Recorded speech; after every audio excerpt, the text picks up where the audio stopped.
Hi, my name's Kathy Garvin. I'm the director of the program here that has Soup Kitchen. We have the clothing bank. We have several ministries that work out of this. We call it our Community Service Center.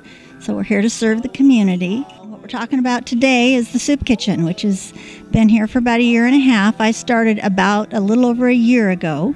I was actually in charge of the clothing bank in the building, and the Soup Kitchen was one of the ministries of that was going on in the building. And the lady who started that originally left, and so she, I was her assistant, so I sort of moved into the spot.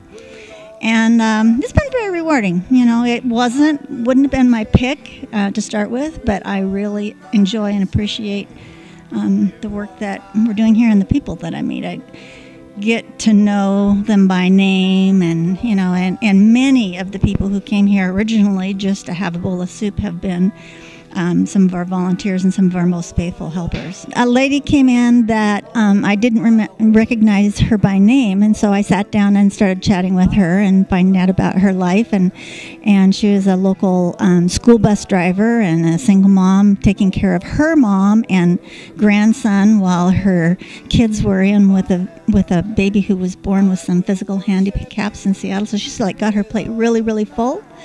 And so she's coming here to get clothing downstairs and to, supplement her food. And so I asked her if she was willing to volunteer today because we had somebody scheduled who didn't show up.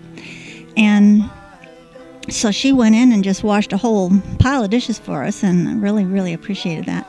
But we have had people who came in who worked with us for several weeks at a time, and then, as people do, they either move on or lose interest or whatever, and so we're kind of in that space right now.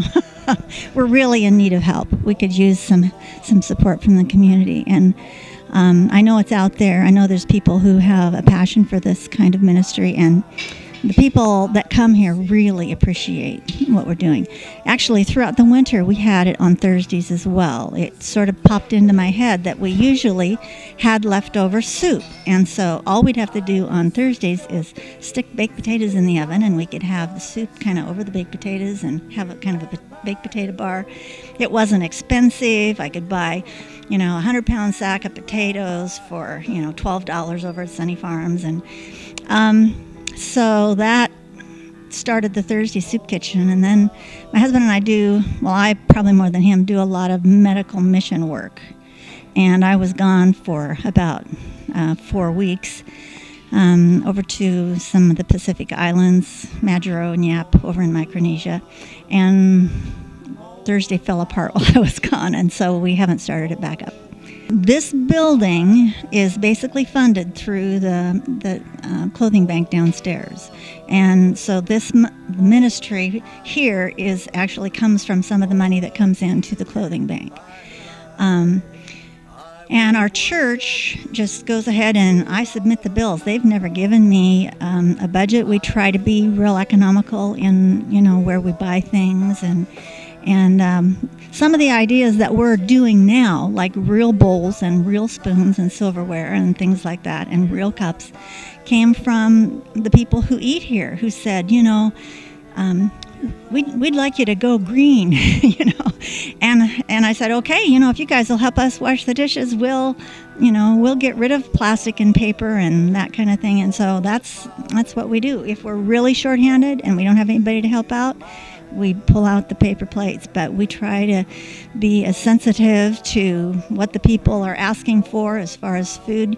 They wanted grilled cheese sandwiches. Okay, we probably at least once a month we have grilled cheese sandwiches. So within what we believe to be still healthy for people, within a reasonable scale, we try to, listen to what they'd like and try to meet the needs of what the people are asking for. My husband and I live on site here. I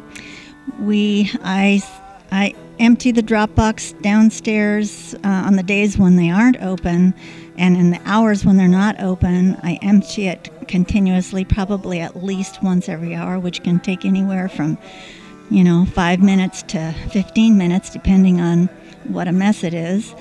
And then buying the food. I do come down in the morning, usually around 7, and turn on the hot water and turn on the heat in there so it's warm for the cooks when they come. And then as I have time, I'll start setting the things out for the hot drinks and that kind of thing. And then when it's done, I vacuum and make sure that all the heat's turned down, the lights are off, the doors locked, the signs are in, blah, blah, blah. There's just a lot of little pieces. I'm retired, yeah. I retired. I'm a retired dental hygienist from Uptown Dental, Stephen Sharf's office just a couple blocks away. And loved my job there, loved my work, and I do have an opportunity to do that still out in the medical mission field, and it's very enjoyable. But this last time I was actually the cook for 30 people. So I cooked breakfast and lunch for 30 people with 4 rice cookers out of my hotel room. So I do whatever they say. I actually was more tired before I started working here. I think you just kind of go all day long. We come downstairs from the apartment, down into the basement, up and down all day long, and it just requires a lot of going and going and going. My husband kind of wants to get me out of here because he thinks I'm working too hard, but I don't know. I think God gives me the power. If you are willing, He'll give you the strength to do what especially when you're doing service for God. It gives me a lot of joy, It gives me a social outlet that I wouldn't have if we have a little log cabin out in the woods out of Quilcene, and it's kind of quiet out there, which I really like, but I think God made us for social interaction, and I think that when we don't have that, we're missing a little part. I bought my cabin out there in the woods back in about 92. So I came up. I really didn't even hardly come into town much. I went out hiking. I loved the mountains, the Olympic Mountains, once I learned that they were here. And then I couldn't figure out, I really hardly ever go anywhere else now because I think the Olympic Mountains just have so much to offer. It's really beautiful. So I love kayaking, hiking, backpacking, and mostly anything outdoors. I never in a million years would have been expected to, that I would be running a soup kitchen. I never thought that. When I was in Madro, I had 4 girls cooking for me. I never lifted a finger or did a dish or cooked a meal for a whole year. Now I'm getting my my turn. We live simply. Our bills are paid. We don't make payments on anything, so it doesn't take a lot. It gives you a little more opportunity to give to others, which is a lot more fun.